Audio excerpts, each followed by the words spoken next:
We're live with Paranormal-Spirits, and this is a place we all come to get our booze on. We've all had paranormal experiences. We all like to talk about our paranormal experiences. We all like to drink, responsibly, of course, as John will point out for us every time. Always make sure to say that. You don't want people to get the wrong idea. I don't want to get sued, right? So, I have with me Alyssa, my wife, Hi. the beautiful John Burkett, Hola. and tonight we have a very special guest with us. We have Bonnie Jennings. Now, Waving and that's she's me. waving. She is waving. I see her waving. So Bonnie had a near-death experience, or as she calls it, her death experience. Bonnie has also written a book about this death experience, and this is far different than anything else that you're going to hear out there about how I died, I floated above my body, I could see him operating on me, and I went to the light. It's nothing like that. This is completely different, and I'll let her tell her own story. But I want a chance to plug your book, Bonnie. And so if you go to Amazon, yeah, Bonnie's holding it up there, and go to Amazon. You can purchase her book there. It's My Near-Death Experience to Orion's Belt, Escorted by Extraterrestrials by BoJenn. And okay, thank you. yeah, there you go. We'll put it up there. And so that everybody can take a look at it. And Bonnie, you illustrated this yourself. Your paintings are inside this, inside the book. I bought this. Gosh, when was it? Back in April, I guess. I did. So there's Bonnie's book. It's for sale on Amazon. You can pick it up there, paperback. And so, Bonnie, go ahead and kick it off and tell us your story. Okay, so do you want me to go into my father part, or do you want me to just do the story part tonight? Let's do the father too, because that was in the I want to capture that as well. Okay, That's really interesting. Okay, yeah. All right. So first of all, what I'm going to tell you about my book, about my life, is about me. I'm not here to convince you or try to tell you that you're wrong and I'm right. I'm in this world just like you are, and I'm just trying to put all the pieces together. And I'm not a know-it-all. I'm just here, and I've experienced some odd things, and I'm sure you have too. And so I'm going to take you back to 1952, the year I was born. And it was in that year that I believe that, Eisenhower was president. And I believe, I could be wrong, the summer of that year, supposedly, he had government meetings with extraterrestrials. Anybody ever hear that? Okay. So I have, yes, yeah. okay. So I was born in the fall, October of 1952.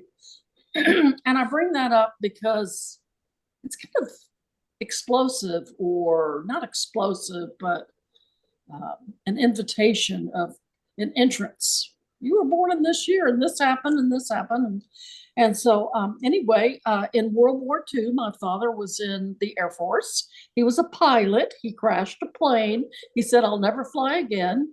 And so the Air Force said, okay, you could become a navigator. And so he was in a bomber, and he was a navigator.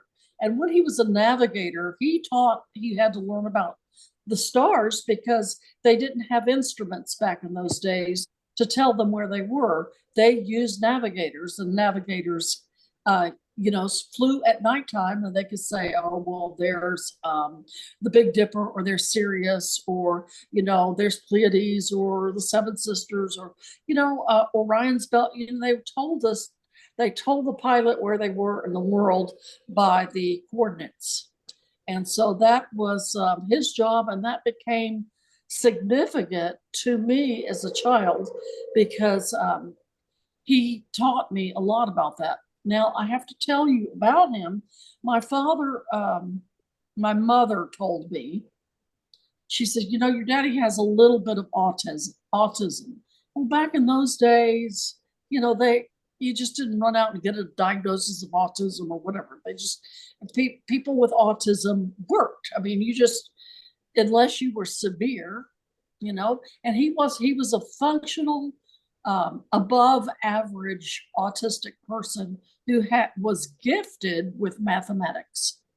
And so, so when I tell you that he's speaking to me, that's kind of an exaggeration because he spoke to himself and I was just there hearing. Okay. And I don't even know if he knew I was there, but he was just talking. You know what I mean? I'm just Right. sitting by hearing this. So I say, well, he talked to me, and it wasn't really like he sat down and said, now this, and this. So anyway, he was in World War II. He became a navigator. And after World War II, he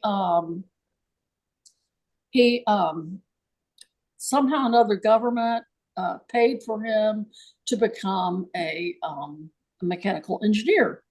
And so he went to Georgia Tech and graduated from their program. And I was born in 1952 in New Orleans. And so we moved from New Orleans to San Francisco to Tulsa, Oklahoma to Marshall, Texas to Longview, Texas, all within 5 years. So you were moving around. Improvement. Okay. And so what happened, he ended up at Thiokol Chemical Corporation in Longview, Texas, where they design missiles and rockets. This is right before the Vietnamese War started.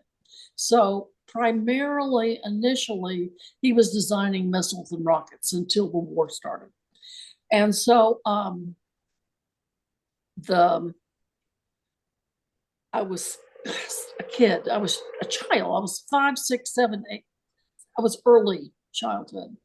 And I remember hearing my mother talk. They didn't sit down and say, your daddy experienced a UFO, you know, but I could hear them talk, and I was picking up from their conversation. I was a quiet child, so I picked up a lot of things. And you got to watch out for those quiet ones because, you know, they're the ones picking up stuff.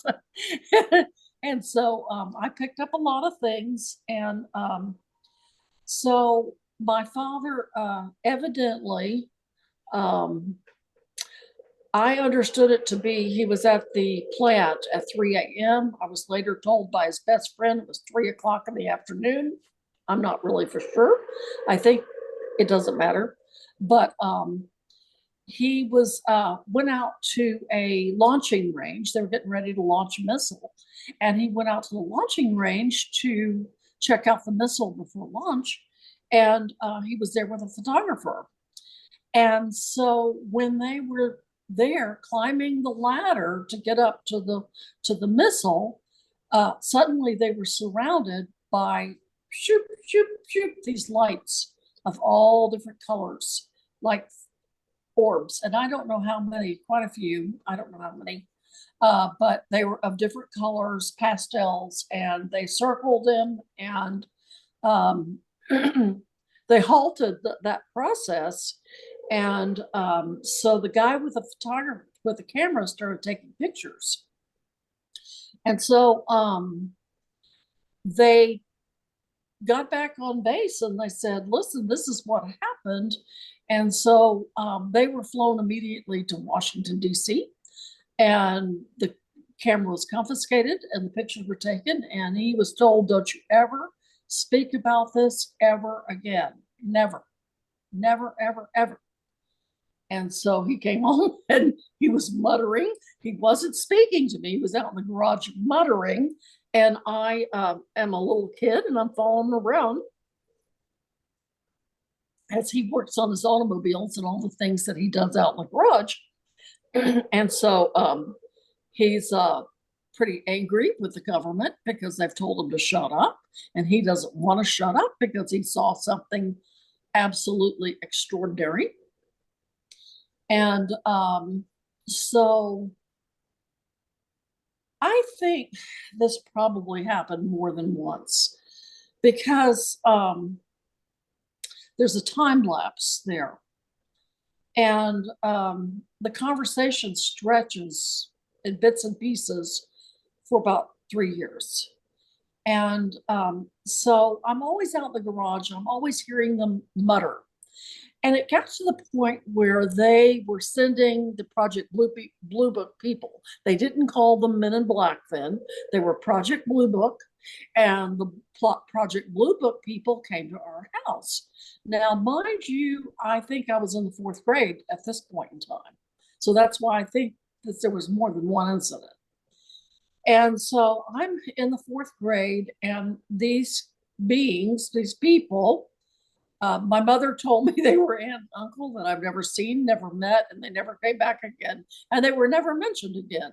Okay, but she said they're an aunt and uncle, and they came with these horrific kids. And I think there were 3 kids. There may have been 2, but I think there was 3. But you know, I was a pretty good kid. I sat and watched everything and listened. But these kids were like in the curtains, and they were crawling the curtains, and they were behind the couches, and they were looking under things, and they were in the closets without permission. And I know my mother is a control freak, and so is my father. And they're like beside themselves with these kids, and these 2 old grown-up individuals never stopped them from doing any of this stuff. And one of them was literally climbing the curtains, and my mother was just freaking out. And I don't remember the kids looking any kind of odd or specific way. I remember one of them was a little round, but that's all I remember. And there would seem to be a small one that just watched. And then there was a medium-sized one that was in the nitpicky of it all. Anyway, that summer, my parents told me I was going off to summer camp, not one session, but every single one. And I never asked to go. And so I think it was a matter of getting me out of the house for whatever was taking place. And so I had to, it was 6 weeks of camp. And so I went, and I heard about those kids every time my parents came. My mother was furious about those children. And I have to laugh now because you'd have to know my mother. But anyway, so as we lived in that house, I call it the house my father built because he had the house built. And we had 110 trees in the front yard and twice as many in the back.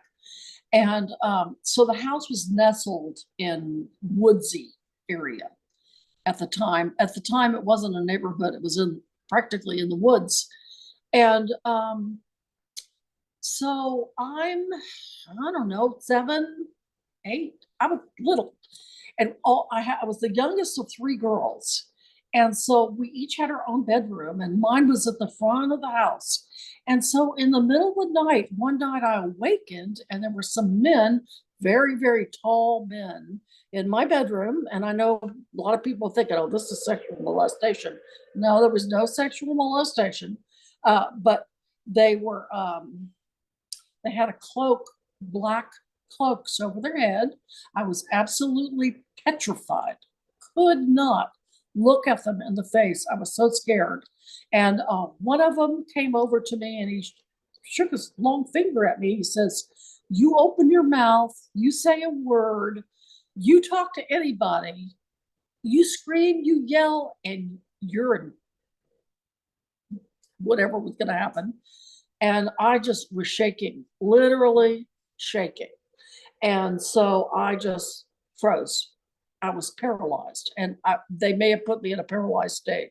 Yeah, I felt paralyzed. And so they proceeded in the house.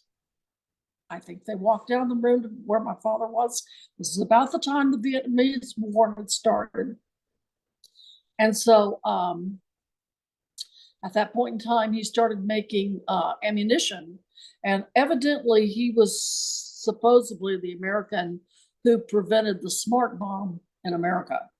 And so he, and I'm not bragging about that, but he, I believe the information was given to him telepathically, possibly by these dudes. And so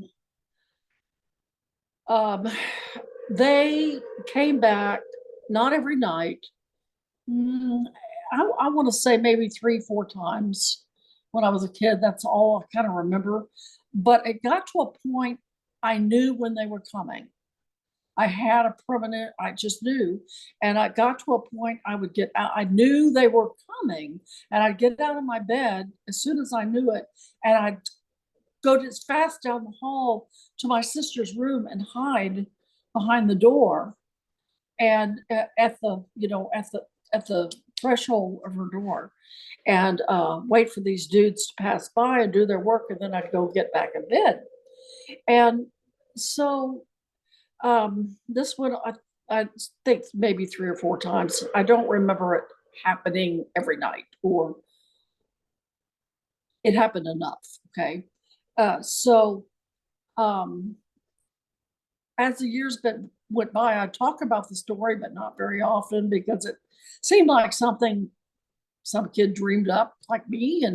And so it wasn't until my mother died in 2011 that I'm sitting around with my sister and my daughter, and I'm starting to tell the story. I told my sister how I'd have to come sleep on the floor in her room, and she's listening. And my daughter jumps in there and she says, "Mom, that happened to me." She said, "I was in that room, and I had not described what they looked like." And so I said to her, I said, "Don't tell me anymore. Get a piece of paper. We're going to draw what we saw, and let's compare them." And we drew exactly the same thing. The only thing is, she looked at their face. And they had told her, they said, "If you yell or scream, you say anything, your brother that's laying next to you in the bed, he is not going to live. We're going to take him, and he's going to die." These were not nice dudes. These were horrible beings. And so I grew up knowing that there's some alien beings that are not nice dudes. Okay, And so I'm sorry, I misunderstood, because when you were talking about these guys that were visiting, these aren't men then. These are not like no, Air Force these are alien tough guys. beings. These are alien beings. These are alien beings. Yes. But your sister actually looked him in the face and you didn't. Oh, Is that right? Because you said she looked him in the face, but you were too afraid to. She wasn't afraid to look at him in the face. So what did she say the face looked like, Beaver? I asked her recently, and she told me, I think she said it was gray, very gray.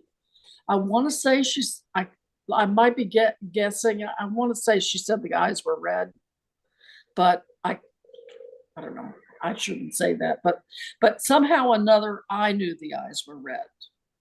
But anyway, when and to a child looking up on a bed, that dude looked like he was 8 feet tall.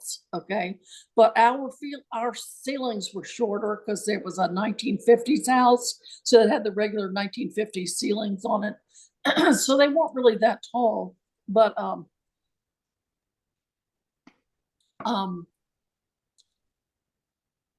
they weren't squatting.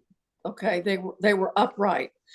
But to a kid looking up, they looked huge. So I would say they were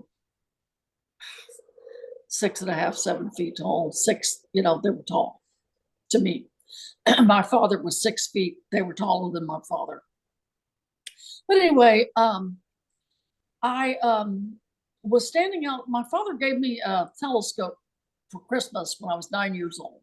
And it was probably one of the best gifts he ever gave me, because that's when we would go outside at night and we would look at the stars.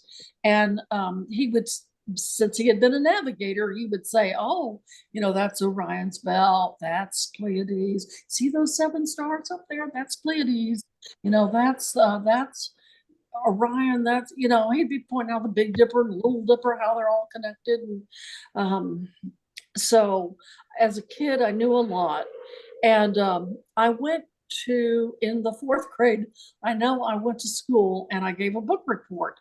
And I gave a book report on the Project Blue Book. And my teacher said to me, she said, "How do you know that?" I assumed that all kids knew this. I just thought this is normal. I just thought everybody grew up with this. And I said, "My father told me." And she happened to know my parents. So I don't know if she ever asked them about it or what.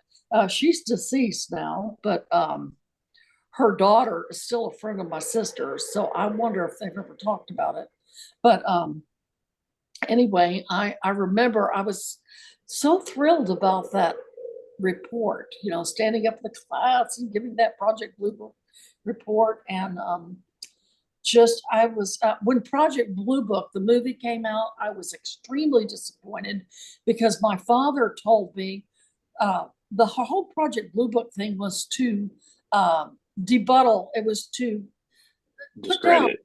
Yes, discredit every single. Debunk. Yep, they were all about debunking. They were not about.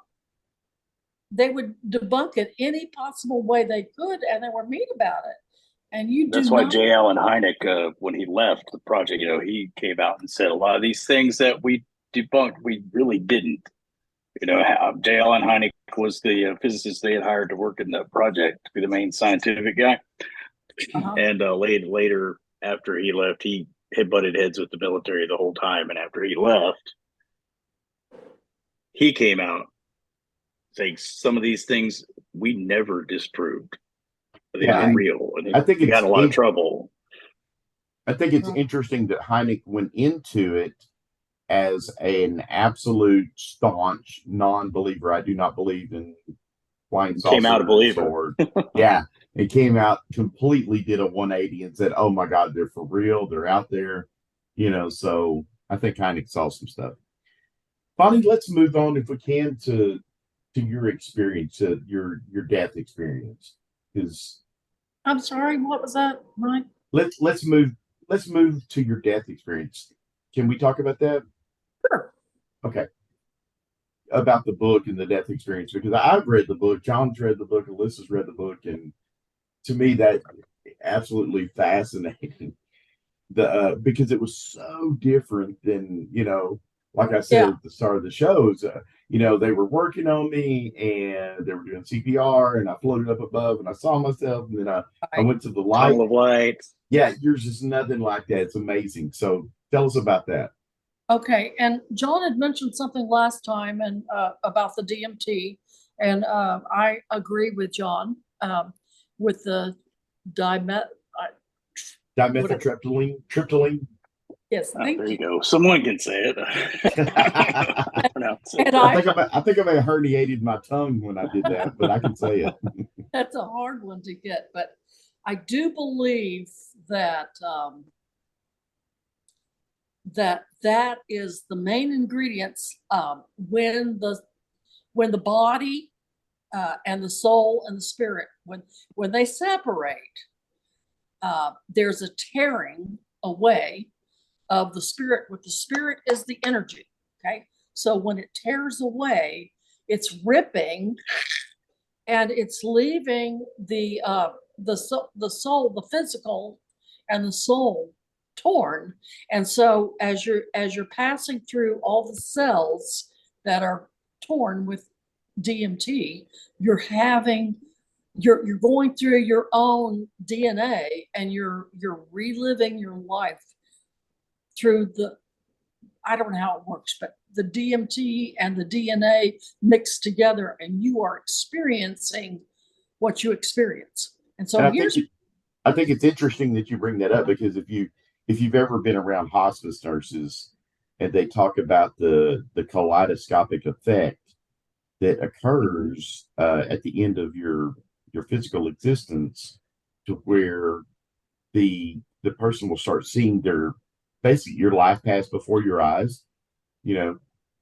And Right. so and I think that's I think I that think I could think it's be a you're result of yeah. passing through your cells. Your life is coming out of every single cell in your body, and every single cell has experienced your life, all your beliefs, everything you've ever done, every look you've ever had from your mother or father, every dog or cat you've ever petted, every experience, eating ice cream, everything that you've ever had is in every single cell of your body. And so your life passes out of those cells through that DMT, and you are released. Okay. I think right. the DMT is the conduit, or conduit, if you will, or the medium for the spirit to transcend or leave physical or the form. or the Oh, catalyst. I have no idea. I know that we're I know that we, us, are okay. So I found this today. These are pictures that I drew a long time ago. Lost you. You get screen You screen. became invisible. Okay, well, I had the Celtic design up there with the three squiggly lines, and it means body, soul, and spirit. Yeah. And body is the physical with the DNA in it, and the soul is the physical part of the body that's remained, and then the spirit is the electricity. Okay, so the plug-in to the source or the matrix of all life is the plug-in through the spirit. And so anyway, as I'm getting into my story, because as I said in the beginning, my story is my story. It doesn't have to be your story. I'm not trying to make my story into your story. And so we are all our own beliefs and our lives. And so when our being passes through our body, we experience everything that we are. And so I didn't experience what a lot of people who are very religious experience. They experience the tunnel and the light and the going into the angels. I didn't have that. That's not me. Okay. So I had the experience of waking up. Okay. So here I tell you, there's no timeline up wherever in the afterlife. There is no timeline, so everything happens right then and there. But because I had to put everything onto a timeline to make sense to me, that's how I have to tell the story. And I'm not for sure if this happened first, this one, because everything happened at once. So as I say, as I tell you, I find myself in a place that reminds me of a petri dish, and I drew a pod that I put in my book, and all my pictures I drew after my near-death experience, which I experienced a brain injury during it, because I was gone for over 30 minutes, and when I returned, my brain tissue was injured. But anyway, so I drew pictures because I couldn't read or write. I couldn't do mathematics, so I had to do something. Anyway, I keep jumping all over the place, and I'm sorry. But so I found myself in a pod or petri dish, and inside that pod, there's absolutely no color. No color whatsoever. There's no gray, no black, no white, no nothing. There's no walls. There's nothing to cling on to. I remember it was a little thick. Something felt thick. And I was totally alone. And so I'm like, I guess I'm waking up. That's what I think. I'm waking up. And I say, hello, am I alone? Am I alone? Where am I? And so a being, I think was probably robotic, came over to me and lifted me out of that. I don't remember being lifted, but it went from one place into another. And so from there, I'm suddenly in a white mountainous area with red blood coming down off of these mountains, and there's a stream of red blood. And I said, "Am I in hell?" And, this Asian being looked at me and he says, well, do you think you're in hell? And I said, well, no. He says, well, then you're not. And so here I want to interject what we were just talking about. Whatever you believe is what happens to you at death. Okay. So if you are one who's really into hell and demons and this and that, that's going to happen to you because that's what you're focused on. You know, you're in trouble, Mike. I was gonna say, You're I'm gonna in end trouble. up someplace with It's ghosts and werewolves and strippers and cocaine. you might, you just might, but you just have to remember that you are in control when you get there. And you just remember that I'm telling you that now, that because there are some scary places. When I'm there in that mountain, and those brains are coming everywhere, I'm like, where am I? He says, well, you're at the cleansing pool. I said, well, what's the cleansing pool? He says, well, these are brains and I'm washing them. And I said, oh. All temperature cheer. I said, well, does it hurt? He said, did it? I said, well, no, I don't even remember it.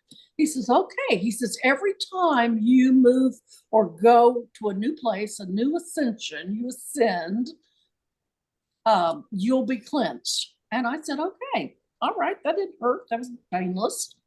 And so with that, I was gone from there. And I am standing at I'm standing in the desert, a real gold desert. There's no temperature. There's a little wind blowing, and I'm looking out. There's no animals, no people that I know. I see a big stone, huge, moving towards me. And I watch it move, and it moved right up to my feet, and it's circular. I look at it, it's black. And there's nothing on it, absolutely nothing.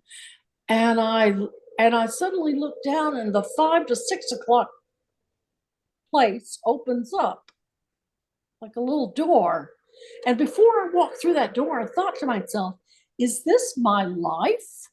And is this where I'm at 12 o'clock it'll be end? Or I said to myself, is this one of my lives?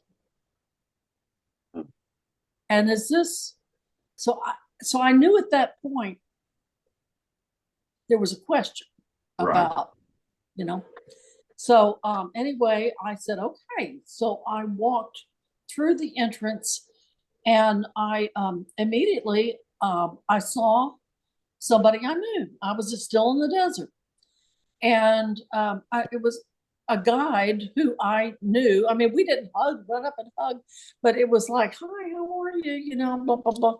And he had crystal blue eyes, or crystal light blue eyes. And he said,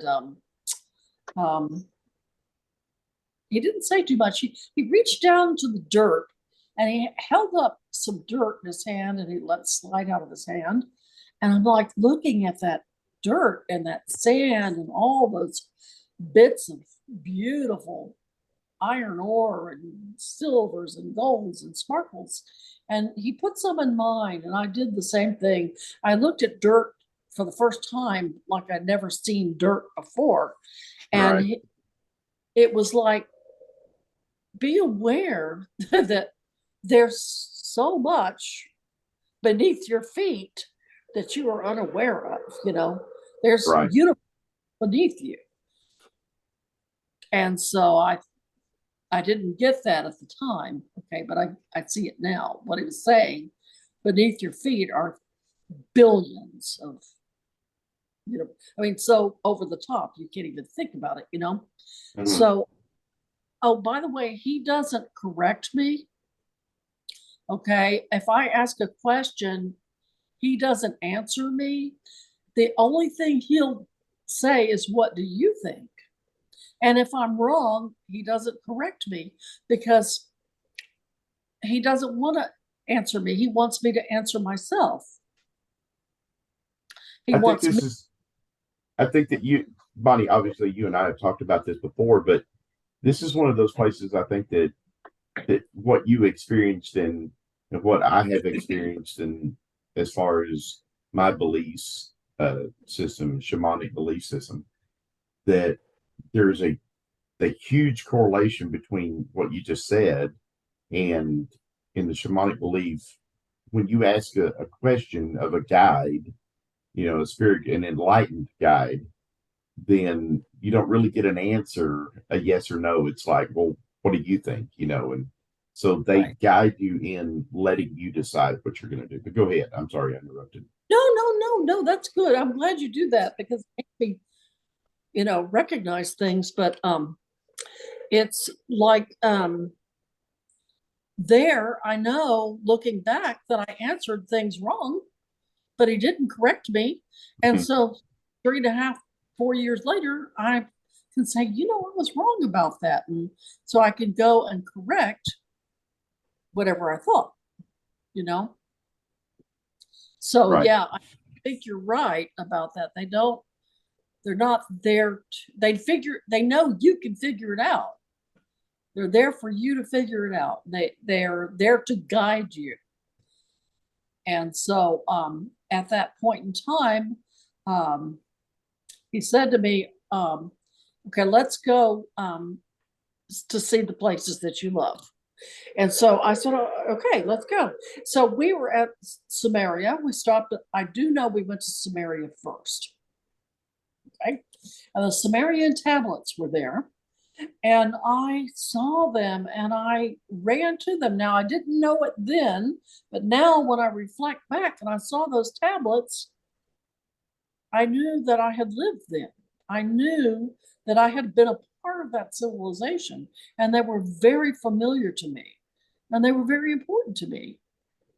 And I could read them, and I can't read them. I now look at hieroglyphics at the pyramids to try to look at them. I look now to see if I know what it means, because I knew all of that during my near-death experience. Right.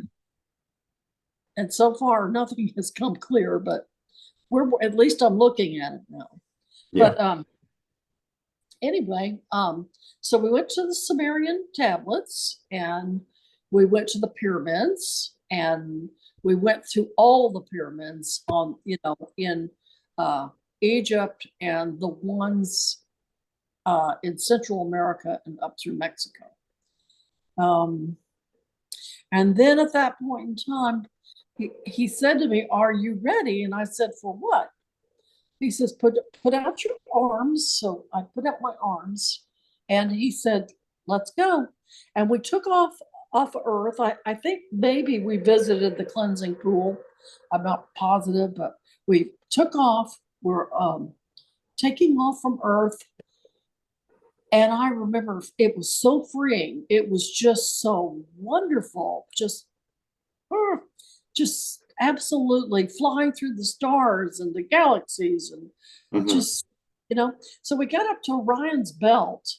And when I looked at Orion's belt, I saw this huge starship, gigantic.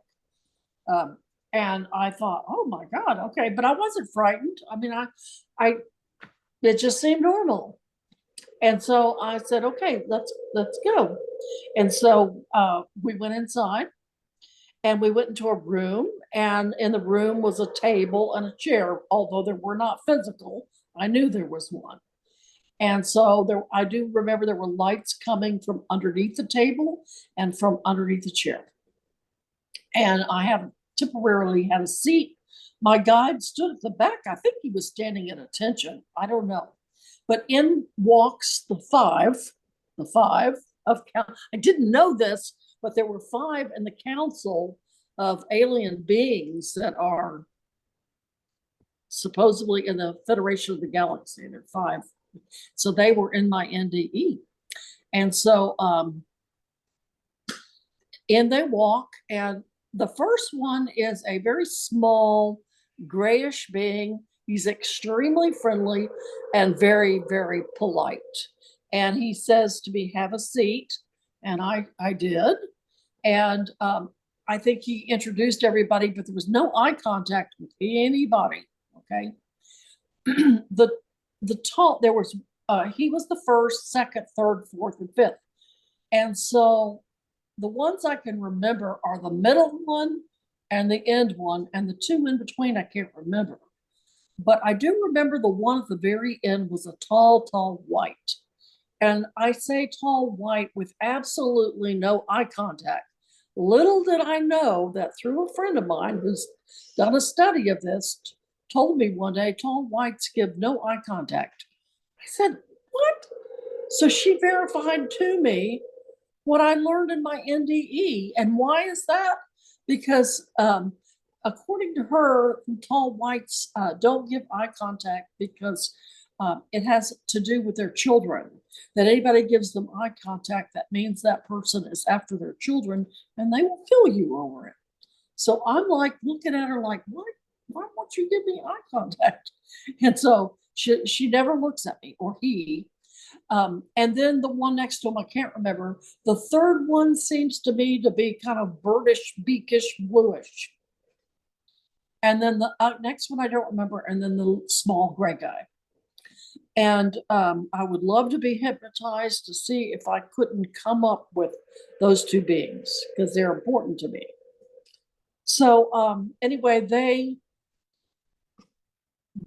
are giving me, I guess, my life report, which I don't remember because I have a tendency to forget things that are bad. So it must have been pretty bad. So I don't remember a thing that they said. And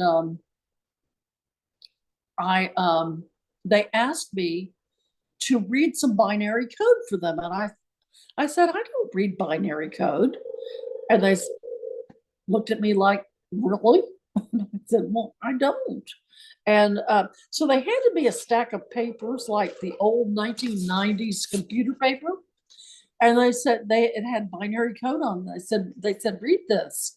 And I'm like, well, I don't read binary code. And so I looked down at that paper and suddenly I'm reading binary code.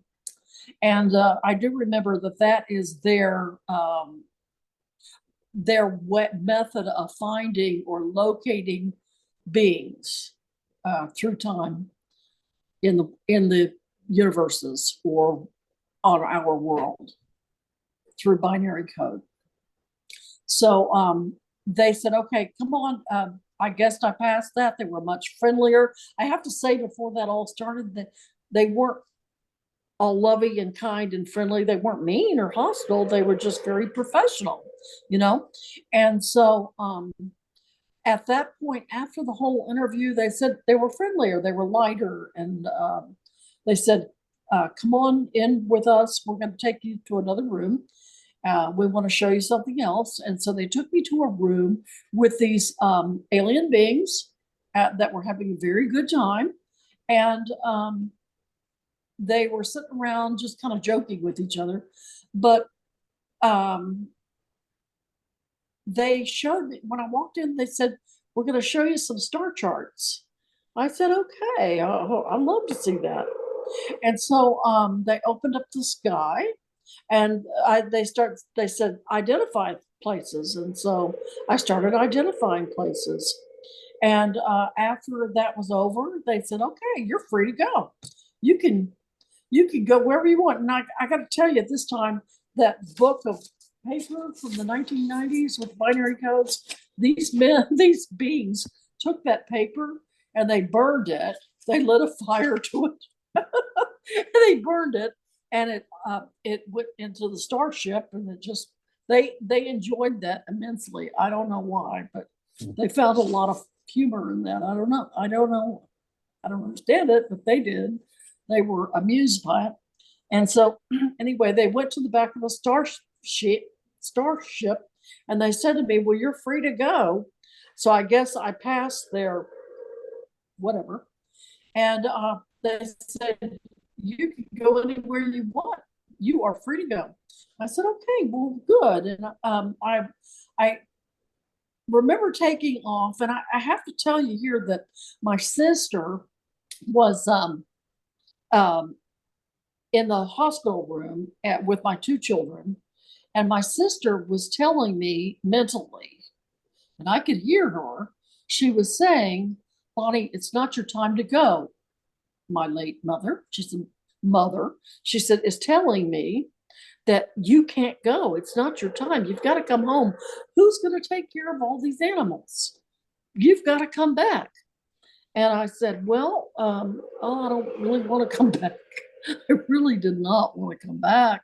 And so I just, we took off and I took off and I was flying along. And I did have somebody with me, a male, but we weren't communicating, but I did know he was tagging me. I think just in case I got lost or something, he would be there if I wanted to ask a question. But there was no communication.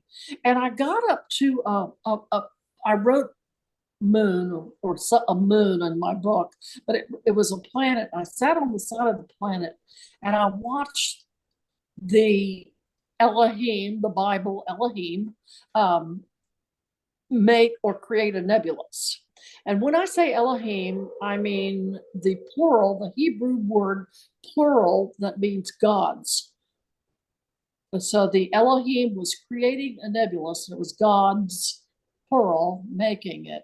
And it looked like a witch's wand, a long wand that had sparkly lights coming out.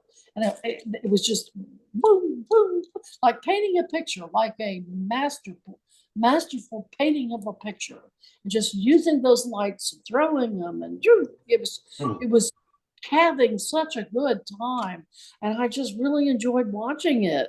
It was just like, wow, this is really cool, and it was just so cool watching it have such a good time. And it seemed to say back to me, you see, there is no judgment. Right. We just we're supposed to love. That's it. That's the bottom line, is love. And so anyway, I could, in the back of my head, I'm still hearing my sister, please come home. We need you to come home. It's not your time.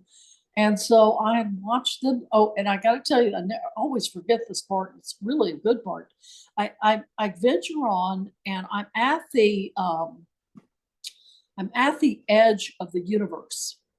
Okay, and I drew a picture of it. So I'm at the edge of the universe, and at the edge of the universe, there's like florals that's holding us in like a baby bundle. And so I'm out there, and it's talking to me, and I'm talking to it. It's very, very busy. They're very, very busy. It's just sewing and sewing and sewing. And so I'm saying, well, what's out there? And that's outside of the universe. And they said, oh, don't ever go out there. Anybody who goes out there never returns. So I thought, okay. And immediately in my head, I'm thinking, they said everybody that goes out there. You mean there's been other people? So evidently there. See, I know me, and I am the guy that would be out there on the edge going, oh, I wonder what happens if I go out there, because they said don't go, Uh-huh. You said, well, I heard there was a good restaurant at the end of the universe from Douglas Adams. So I would probably be right there too. But they were going, if you go back there, we will never see you again. And so that brought me to the book Alien Interview, which if anybody hasn't read it, you should probably read it. So it kind of gets into the edge of the universe and all that. But anyway, so at this point in time, I could hear my sister, and I'm like, okay,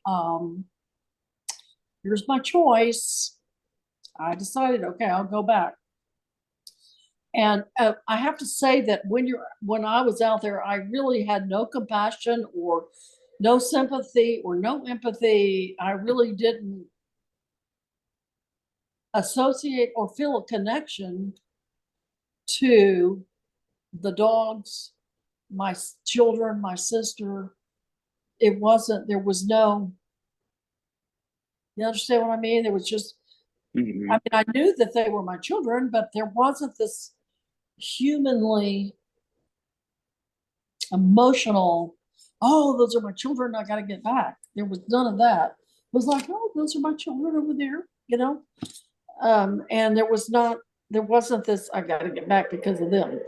So anyway, so I got to that point where I thought, oh, I better go back. And so the guy that was with me, the young dude, he says to me, are you ready to go back? And I said, yeah, I guess so. He says, okay. And I forgot to tell, get to tell everybody the story. When I got there and I finally met my guide, the first thing I said to him, how come I didn't have a tunnel? I didn't have lights. I didn't have angels. I didn't have what other people have. And he looked at me like, really? Really? You know, you're complaining a lot. And so when I'm ready to go back, the guy, I said, okay, I'm ready. And he said, okay, just jump on in. And when I jumped on in, I jumped into a purple tunnel with all kinds of lights, shoop, shoop, shoop, shoop, shoop, coming back all the way from way out in space into my body. And as I'm passing through the tunnel, he's yelling at me. He says to me, don't forget the love. Love is the only glue that matters. And I zipped back in my body and I woke up in ICU about 3 or 4 days later. And wow. So did that tunnel, did it look like John's background there? Yes, I was looking at that. Except purple. Yeah. Yeah, this is Tay jumping into hyperspace in Star Wars, but yeah. Yeah. But Bonnie, you timed that pretty well. That was like spot on an hour. And of course, our show was an hour, you know. So, and I was like, wow, how did she time that like that? But well, I actually have a couple little spots more, but they're not really important things. Yeah, what do you got? Let's hear it. Well, because I don't want to miss anything. Okay, well, 11 days later, I'm having what might be another heart attack, and I'm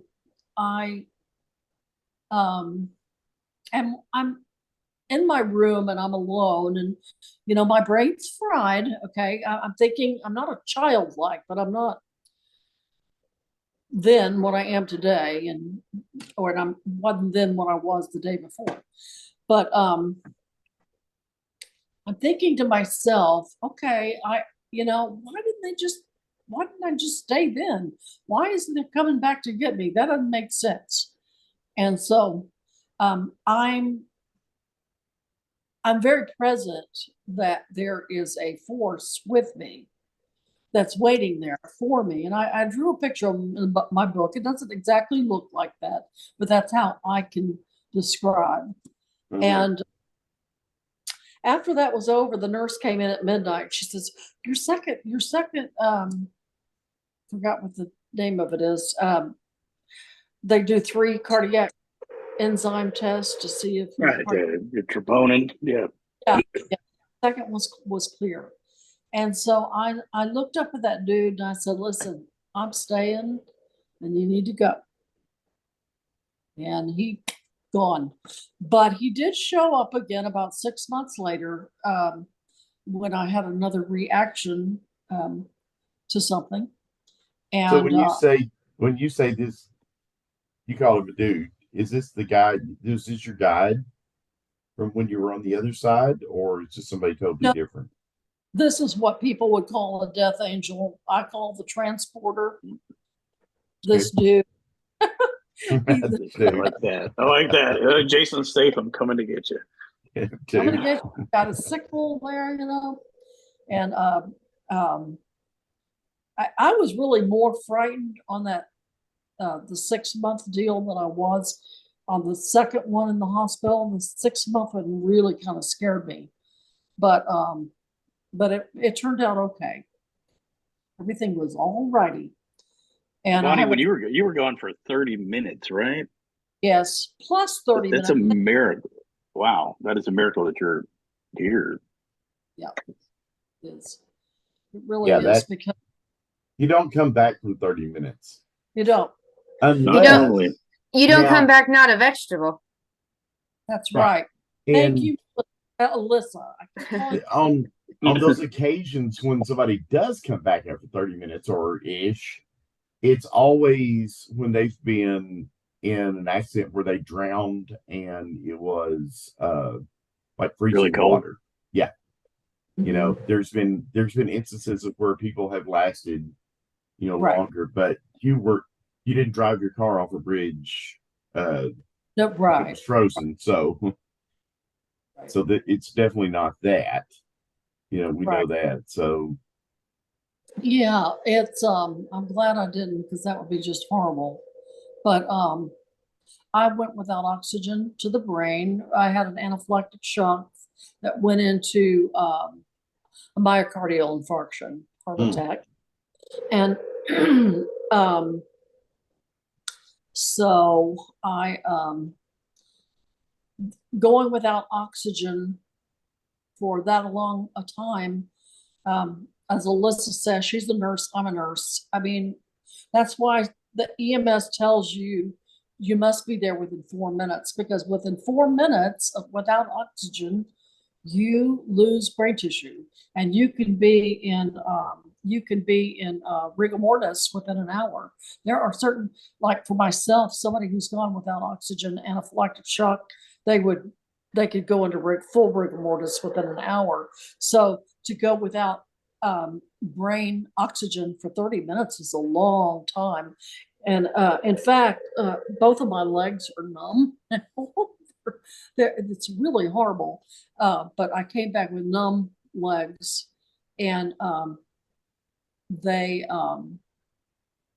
certain that's probably from rigor mortis setting in. right. Horrible to think that, but I have to massage my legs and my feet every day, like 3-4 times, just to, get it moving in there. So EMS worked on you for 30 minutes? Or by the time you went down, they showed up in how long? Okay, so I went down on February the 8th, 2018, and that was a freezing cold night. Okay, so I live kind of in the country. So my son called EMS the next morning. Now that's just confusing. It wasn't until the morning. But so we're out in the country.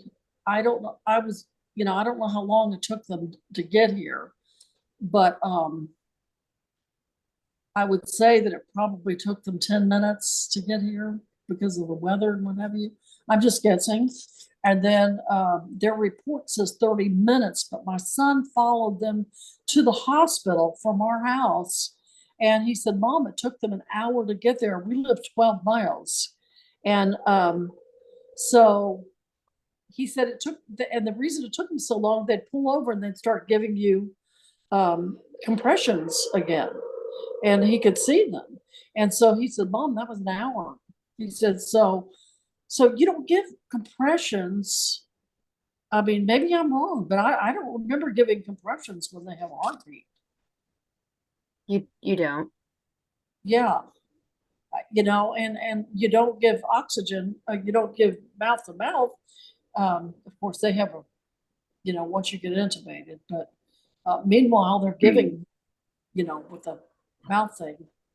Yeah, but they don't, not for 30 minutes, though. No. Well, and now they don't even tell you to give mouth breaths. They just say to continue compressions at this point, because they say circulation is more important than airway, which is kind of counterintuitive for a nurse. That's ABC, which is airway, breathing, circulation. But I mean, your airway needs to be clear, I suppose, but they just say that you need to continue compressions more than you need to give breaths. So that's a new change to everything to me. But regardless, you being out that long, you don't hear people coming back from that. And I've had doctors that have said, how did you do it? And I don't know. I don't know. I have no idea. So from the time, I'm trying to get this timeline right. So by the time you went down and then you woke up, that's assuming how long, like earthly time you were gone. So 3 days that this NDE may have lasted.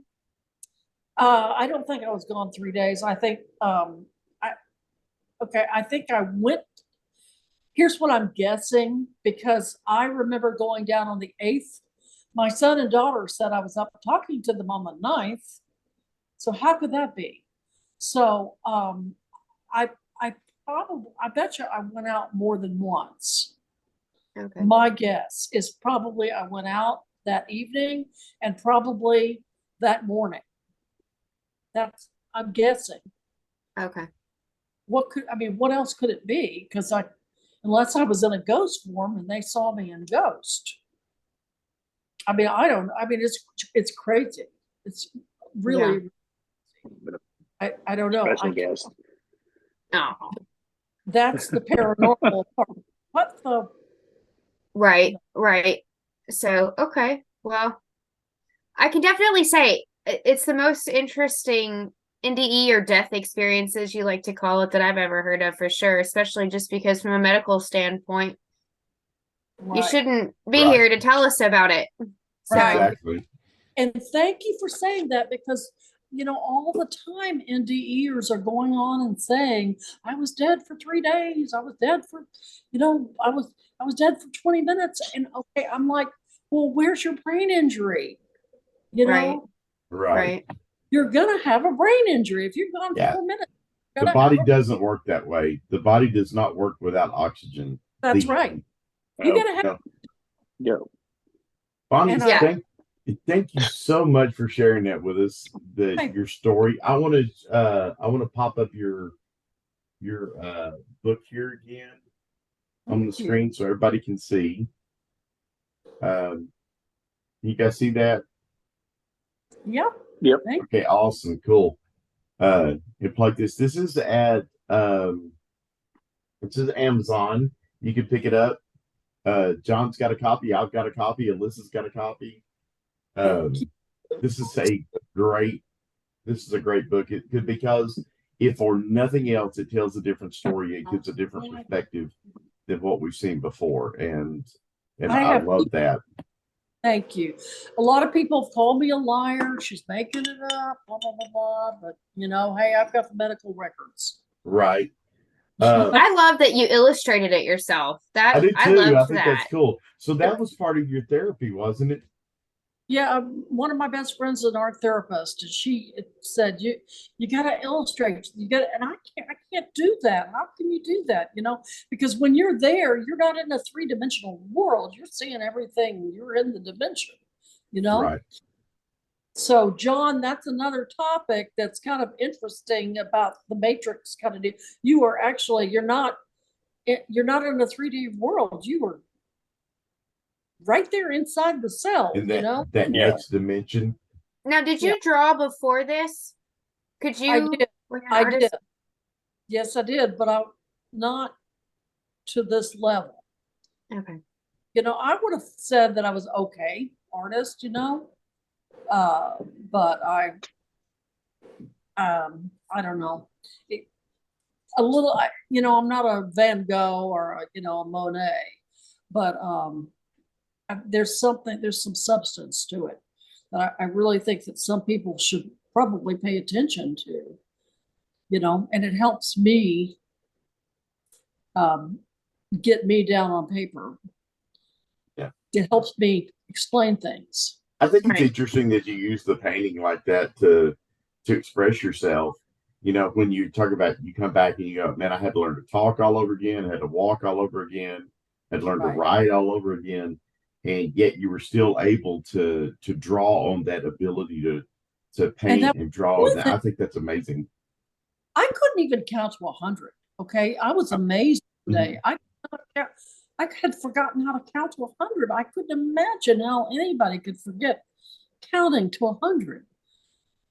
But when you have a brain injury like that, when oxygen is depleted, there are things that go away, and you have recovered amazingly, obviously. Let me share again, over on Amazon. Bonnie has a book for sale. It's My Near-Death Experience, or Orion's Belt, Escorted by Extraterrestrials, by BoJenn. I assume that is your pseudonym, Bonnie?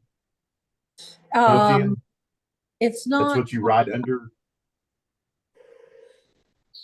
I was, You're not sharing her book. You're Yeah. sharing your screen. You're sharing a picture of a swamp, maybe? Yeah. That doesn't make any sense at all. Why would I do that? I don't know. Well, you've got a You're scary sharing your swamp behind desktop. you. Oh, let me try this. How about that? Is this better? Much better. Yes. There you we go. There you Yeah, I go. can blame that on the BOOZE because uh, Thank you. all right, so there's Bonnie's book, My Near Death Experience. And while we're plugging, let's just go ahead and plug our stuff too. Yeah. 3B Paranormal Spirits. If you get on YouTube, you can look up all our different videos. We actually do our podcast in video form. Wow, we got 48 views today, and we're averaging one video or one view per hour, which is pretty good for a podcast, a long format. That one's an hour and 20 minutes almost. Also, check out our website. That's on paranormal-spirits.com. And from there, that's kind of a launch pad. You can get to everywhere. We've got, you can go in there and you can look at our Facebook group, which is Booze with Benefits. And you can go to our store. You can check out Boozy's Boutique. You can get the cool shirts that say stuff like, oh shit, get the sage, or ghost hunting is my cardio. You can actually click on this link here we got for Bonnie. If you click on that book, you can go to Amazon, you can buy it. Click here, you can go listen to our podcast. These are upcoming podcasts we got coming. John's going to take us on the story about Bobby Mackey's Portal to Hell, and I'm going to talk about the haunting at Amityville. Also, if you want to find out some weird stuff about us, you can click on this link here. Come check us out. Bonnie, thank you so much Thank you. Thank you, Bonnie. for Thank you. sharing Lord. with us. Thank That is, I certainly appreciate it.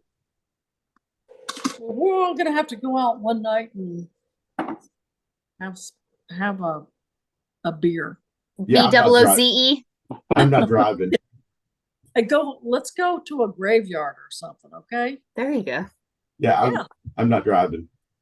We'll let John try.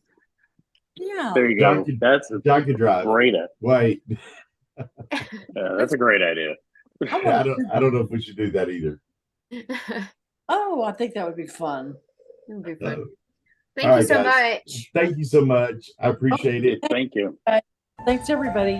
Appreciate All it. right, y'all have a good one. You too. Bye. Good night. Bye bye. Good night. Good night.